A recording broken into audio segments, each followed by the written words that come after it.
tous, mes bien-aimés, c'est encore la servante de l'Éternel, voilà. Je vais vous parler aujourd'hui du racisme à l'église. Quand je parle du racisme à l'église, je ne parle pas de l'esclavage de l'esclavage à l'église. Je parle du racisme pour éclaircir ce qui se passe dans certaines communautés.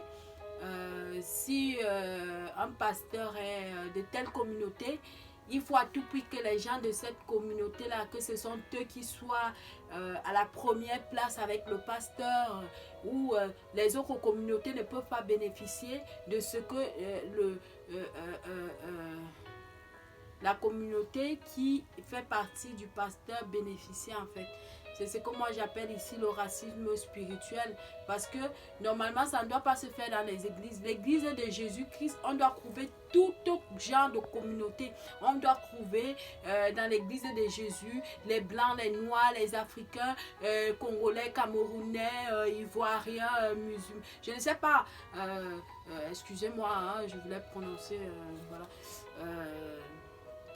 On doit trouver toutes sortes de communautés parce que Jésus est notre Seigneur. Et puis, Jésus n'a pas de race. Jésus n'a pas de race. Donc, je suis venue parler de ça aujourd'hui, que Jésus n'a pas de race. Jésus n'est ni noir, ni blanc, ni jaune, ni orange, ni vert. On ne sait pas vraiment la couleur que Jésus a. Et Jésus n'a pas dit que c'est seulement telle communauté que j'ai appelée ou c'est seulement telle communauté que je préfère. Jésus-Christ nous voit tous comme ses enfants et quand nous sommes dans les églises, on doit faire pareil. Déjà, au commencement, Dieu s'est révélé aux Juifs. Dieu s'est révélé aux Juifs. Quand Dieu s'est révélé aux Juifs, ce qui a fait à ce que Dieu accepte les païens, c'était à cause de la désobéissance des Juifs et de leur rébellion. Et c'est ce qui avait fait à ce que Dieu se révèle à nous autres. Dieu nous a acceptés comme nous sommes et nous devons aussi accepter les autres.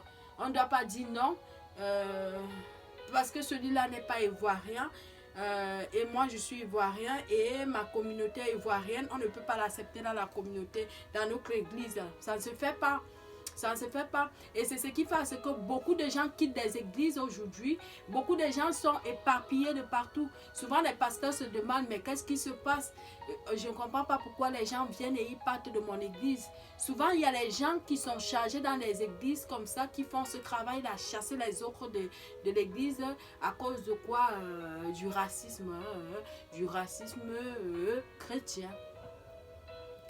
Je vais vous donner l'exemple. Par exemple, si le pasteur dit vous allez saluer 5 ou 10 personnes quand l'église commence, il y a les gens qui regardent, hein, oui, non, moi je ne veux pas saluer celui-là. Il choisit les gens qui doivent saluer. Ça, c'est pas bien dans l'église de Jésus. C'est les choses qu'on doit rectifier. Quand nous sommes au confinement, si tu faisais ce genre de truc, tu dois dire après le confinement, il faut vraiment que je change. Il faut que je change de comportement. Déjà, toi, tu commences à changer. Ça va amener les autres à changer et c'est comme ça que l'église va changer. Moi, je change. Tu changes. C'est nous l'église. Ce n'est pas le bâtiment l'église. C'est nous l'église. Tu dis oui, j'avais 5 mauvais caractères à l'église, 5 habitudes néantes, néfastes ou méchantes. Je vais réduire 2 ou 3. C'est déjà beaucoup. C'est déjà beaucoup pour faire avancer l'œuvre du Seigneur. On va lire le livre de Galates. Galates 3. Galates verset 3, Galates chapitre 3, verset 28. On va lire la parole de Dieu. Je vais lire la parole de Dieu. Il n'y a plus ni juif, ni... il n'y a plus ni juif, ni non-juif. Il n'y a plus ni esclave, ni libre, il n'y a plus ni homme, ni femme, car vous êtes tous un en Jésus. Nous sommes tous un en Jésus. Nous voyons bien ce que la parole, c'est. On va prendre cette parole comme une parole de référence aujourd'hui. On voit très bien ce que la parole est en train de dire. Oui, la parole nous dit ici, nous sommes un en Jésus. Donc, on doit bannir ces choses-là dans l'église de Jésus. souvent vous arrivez dans une communauté et que les gens de l'église ou ceux qui encerclent le pasteur savent que tu viens d'une autre communauté, ils ne te laissent pas voir le pasteur, hein. On ne te laisse pas voir le pasteur facilement. Mais non, on doit arrêter ces choses-là. On doit arrêter ces choses-là parce que ça frustre beaucoup de personnes dans l'église. Et il y a beaucoup de personnes, comme la parole nous dit tantôt, que ceux qui sont forts soutiennent ceux qui sont faibles. Il y a des gens là qui sont faibles. Ils ne supportent pas... on ne peut rien, mais ils sont comme ça. Il y a des gens qui ne supportent pas. Ils voient ça une fois, deux fois. C'est pourquoi les gens partent d'église en église. Parce qu'il y a les gens qui ne supportent pas. Ou il y a les gens qui repartent à la maison. Et ils restent à la maison et ne reviennent pas à l'église. C'est tant de choses qui frustrent les enfants de Dieu quand ils arrivent dans l'église de Jésus. C'est tant de choses. Souvent, les gens se disent, mais elle a été délivrée. Ou elle était bien ici. Mais du coup, elle est partie. On ne sait pas pourquoi elle est partie. Mais non. J'ai compris beaucoup de témoignages des sœurs et des frères qui ont été à l'église, mais qui ont été frustrés déjà par ce que je suis en train de dire et beaucoup d'autres choses. Je vais faire d'autres vidéos aussi pour montrer ces choses-là. Les choses qui font à ce que les gens quittent les églises, les gens rentrent à la maison ou les gens repartent dans l'église catholique ou les gens rétrogradent. Ils repartent dans le monde. Ah oui, il y a beaucoup de choses. Je vais refaire les vidéos, 2 ou 3 vidéos pour énumérer ces choses-là.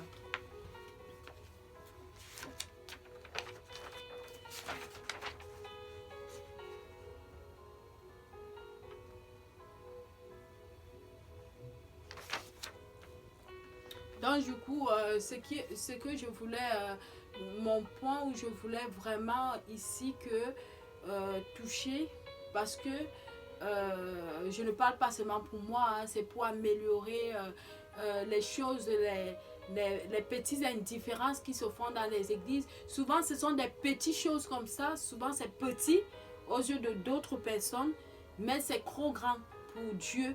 Parce que là, il y a des gens qui sont là, eux-mêmes ils ne sont pas à l'intérieur et ils se mettent à la porte pour que ceux qui veulent entrer n'entrent pas. C'est écrit dans la parole de Dieu. Les pharisiens, quand Jésus parlait aux pharisiens, Jésus leur parlait, vous chargez les brebis de Dieu d'un fardeau lourd, les fardeaux que vous-même vous ne pouvez pas supporter. Et vous êtes là dans la porte, vous n'êtes ni dedans ni dehors, vous êtes à la porte pour que les gens qui veulent entrer n'entrent pas. C'est très grave. C'est très grave, les gens qui le font, c'est très très grave. Souvent, il y a les gens qui ne se rendent pas compte, hein, qui sont en train de chasser les autres à l'église. Ou, souvent, il y a les pasteurs qui ne parlent pas. Les pasteurs qui savent vraiment que ça, c'est un problème. Ils ne parlent pas parce que ils se disent, si je parle, peut-être d'autres personnes vont partir ou je ne sais pas quoi. Mais ce sont des choses à parler à l'église. C'est des choses à énumérer vraiment. Surtout quand une église veut sauver les âmes. Quand une église veut sauver vraiment des âmes, c'est déjà des comportements comme ça qu'il faut mettre à nu, il faut étaler et il faut parler. Parce que toi, tu n'es pas à l'intérieur, donc ça veut dire que tu n'es vraiment pas enraciné en Jésus. Et toi, tu es devant la porte pour chasser même ceux qui veulent venir s'enraciner en Jésus. Ça ne peut pas se faire. Ça ne peut pas se faire. Donc, c'était un peu une petite exhortation de ma part. Je vous dis à bientôt. Shalom, shalom à tous. Merci.